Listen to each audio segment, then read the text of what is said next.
P K Nawaz, പ്രചാരണങ്ങളിൽ നിങ്ങളുടെ ആത്മവിശ്വാസം എത്രത്തോളമുണ്ട്? ഇന്നിപ്പോൾ പി വി അൻവർ സ്വതന്ത്ര സ്ഥാനാർത്ഥിയായി പത്രിക സമർപ്പിച്ചിരിക്കുകയാണ്. ഒരു പത്രിക തള്ളിയെങ്കിലും അദ്ദേഹം സ്വതന്ത്രനായി രംഗത്തുണ്ട്. നിങ്ങൾ ആ വാതിലടച്ചു എന്നൊരു വശത്ത് പറയുന്നു. പക്ഷേ ഇന്ന് വി എസ് ജോയ് തന്നെ നടത്തിയ പ്രതികരണം അവസാന നിമിഷം വരെയും അനുനയ ശ്രമങ്ങൾ എന്നുള്ളതാണ്. എന്താണ് ഇതിന് പിന്നിലെ കാര്യം? നിങ്ങൾക്ക് ആത്മവിശ്വാസക്കുറവുണ്ടോ?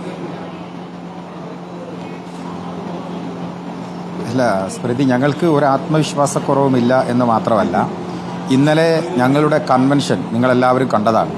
നിങ്ങൾ ഇടതുപക്ഷത്തിൻ്റെ കൺവെൻഷനും അതേ സ്ഥലത്ത് അതേ പന്തൽ റിപ്പോർട്ട് ചെയ്തവരാണല്ലോ. ഞങ്ങളുടെ കൺവെൻഷനും കണ്ടവരാണ്. അപ്പോൾ ആർക്കാണ് ആത്മവിശ്വാസക്കുറവ്? ഞങ്ങൾ എന്തിനാണ് ആത്മവിശ്വാസക്കുറവ് കാണിക്കേണ്ടത്? ഞങ്ങൾ ഈ ഗ്രൗണ്ടിലുണ്ട്. എല്ലാ അർത്ഥത്തിലും ഐക്യ ജനാധിപത്യ മുന്നണി വലിയ മുന്നേറ്റം നടത്തുന്ന പ്രചരണത്തിൽ ആദ്യ റൗണ്ട് പരിപൂർണമായി പൂർത്തീകരിച്ച് ഞങ്ങൾ രണ്ടാം റൗണ്ടിലേക്ക് കടക്കുന്ന ഒരു ഘട്ടത്തിൽ ഒരു ആത്മവിശ്വാസക്കുറവിൻ്റെയും കാര്യം ഞങ്ങൾക്കില്ല. ഒന്നാമതായി. രണ്ടാമത്, ഈ തിരഞ്ഞെടുപ്പിൽ എങ്ങനെയാണ് ഞങ്ങൾക്ക് ആത്മവിശ്വാസക്കുറവ് ഉണ്ടാവുക? എന്തു കാരണത്താലാണ് CPM പ്രതിനിധിയെ, ഇടതുപക്ഷ പ്രതിനിധിയെ ഇവിടുത്തെ ജനങ്ങൾ വോട്ട് ചെയ്യേണ്ടത്? ഒരർത്ഥത്തിലും ഇവിടുത്തെ ജനങ്ങൾ ഇടതുപക്ഷ പ്രതിനിധിക്ക് വോട്ട് ചെയ്യാൻ കഴിയുന്ന മാനസികാവസ്ഥയിലല്ല ഉള്ളത്. നമുക്കറിയാലോ, കേരളത്തിൻ്റെ നമ്മൾ കഴിഞ്ഞ ദിവസങ്ങളിലൊക്കെ ചർച്ച ചെയ്താണ്. കേരളത്തിൽ ഭരിച്ചുകൊണ്ടിരിക്കുന്ന പിണറായി വിജയൻ ഭരണകൂടത്തിൻ്റെ പരാജയത്തിൽ കൂപ്പുകുത്തി നിൽക്കുന്ന ഒരു ഘട്ടം.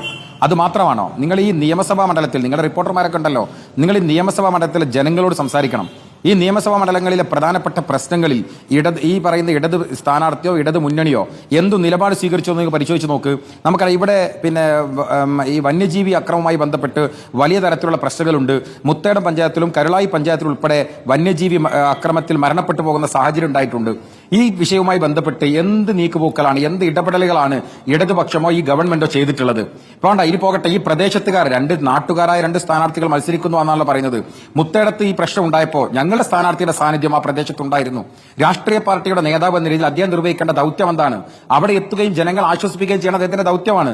മുത്തേടത്തും കരുളായിലും ഒക്കെ ഞങ്ങളുടെ നേതാക്കന്മാരുണ്ടായിരുന്നു, ഞങ്ങളുടെ സ്ഥാനാർത്ഥി ഉണ്ടായിരുന്നു. മറിച്ചാണോ മറുപക്ഷത്തുള്ള ഇടതുപക്ഷത്തിന്റെ സ്ഥാനാർത്ഥി? അങ്ങനെയാണോ? നോക്കൂ, ഇവിടെ ജനങ്ങളുടെ ഏറ്റവും വലിയ ആശാകേന്ദ്രമായിട്ടുള്ള ജില്ലാ ആശുപത്രി കഴിഞ്ഞ 9 വർഷക്കാലത്തെ ജില്ലാ ആശുപത്രിയുടെ പ്രവർത്തനത്തെ നിങ്ങളുടെ റിപ്പോർട്ടറെ വിട്ട് നിങ്ങളത് പരിശോധിപ്പിക്കുക. 25 കോടി രൂപ ജില്ലാ പഞ്ചായത്ത്, ഐക്യ ജനാധിപത്യ മുന്നണി ഭരിക്കുന്ന ജില്ലാ പഞ്ചായത്ത് നൽകിയതല്ലാതെ 9 വർഷത്തിനിടക്ക് ആരോഗ്യ വകുപ്പിന്റെയോ ഗവൺമെന്റിന്റെയോ 1 രൂപയുടെ ഡെവലപ്മെന്റ്സ് ആ ആശുപത്രി ഉണ്ടായിട്ടില്ല. ഞാൻ നിൽക്കുന്ന നിങ്ങളുടെ സ്റ്റുഡിയോയിൽ നിന്ന് ഒരു കിലോമീറ്ററിനകത്താണത്. ഞാൻ പറഞ്ഞു പൂർത്തീകരിക്കട്ടെ സ്മൃതി. അത് മാത്രമല്ല, നോക്കൂ, നിങ്ങൾ 10 കോടി രൂപ ആര്യാടൻ മുഹമ്മദ് MLA ആയിരുന്ന സമയത്ത്, മന്ത്രി ആയിരുന്ന സമയത്ത് 2011-16 കാലയളവിൽ ഈ കൊടുത്തതിന്റെ ബാക്കിയായി ആ 10 കോടിയുടെ പ്രവർത്തനങ്ങൾ അന്നത്തെ കരാറുകാരൻ അവസാനിപ്പിച്ചു പോയും റീടേൺ ചെയ്തിട്ട് 13 കോടി രൂപയായി കാലാനുസൃതമായ വർധനവുണ്ടാകുമ്പോൾ ആ 3 കോടി രൂപ പോലും കൊടുക്കാൻ കഴിയാത്ത ഒരു ഭരണകൂടമായിരുന്നു ഈ ഭരണകൂടം. ആ 3 കോടി കൊടുത്ത് മലപ്പുറം ജില്ലാ പഞ്ചായത്താണ്. അപ്പൊ ഈ ജനങ്ങളുടെ ആരോഗ്യ കാര്യങ്ങളിൽ ഇവർക്ക് എന്തെങ്കിലും ശ്രദ്ധയുണ്ടായോ? മോട്ടെ, ഈ നിയോജക മണ്ഡലത്തിൽ 2 പ്രധാനപ്പെട്ട പ്രയാസങ്ങൾ ഉണ്ടായി. മനുഷ്യജീവൻ കവർന്നുകൊണ്ടുപോയ കവളപ്പാറ ദുരന്തം ഈ നിയോജക മണ്ഡലത്തിലുണ്ടായത്. 56 പേരുടെ മരണമുണ്ടായ കവളപ്പാറ ദുരന്തം. ആ കവളപ്പാറ ദുരന്തത്തിൽ ഒരു തവണ പോലും കേരളത്തിന്റെ ബഹുമാനപ്പെട്ട മുഖ്യമന്ത്രി ഈ നിയോജക മണ്ഡലത്തിൽ വന്ന് കവളപ്പാറയിലേക്ക് വന്നിട്ടില്ല. മിനിയാന്ന് വന്നല്ലോ ഇവിടെ നിങ്ങളുടെ ഇടതുപക്ഷത്തിന്റെ കൺവെൻഷൻ ഉദ്ഘാടനം ചെയ്യാൻ. ആ മനുഷ്യനാണല്ലോ കേരളത്തിലെ മുഖ്യമന്ത്രി.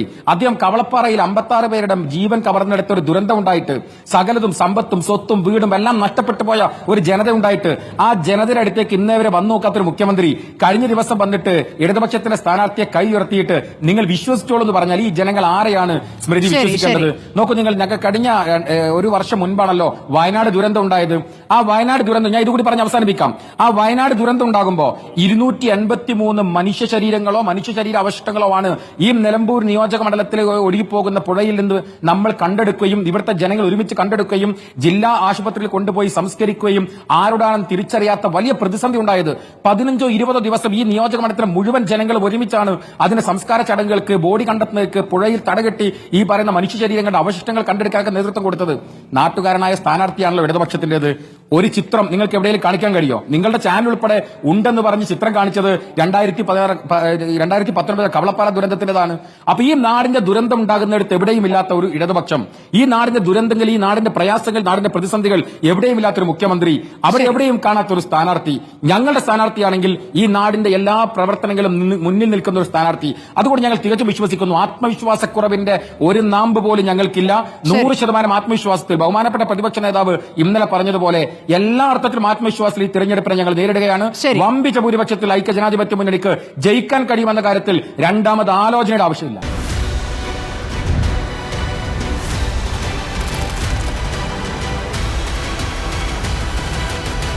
Debate with Smriti Parathikkad.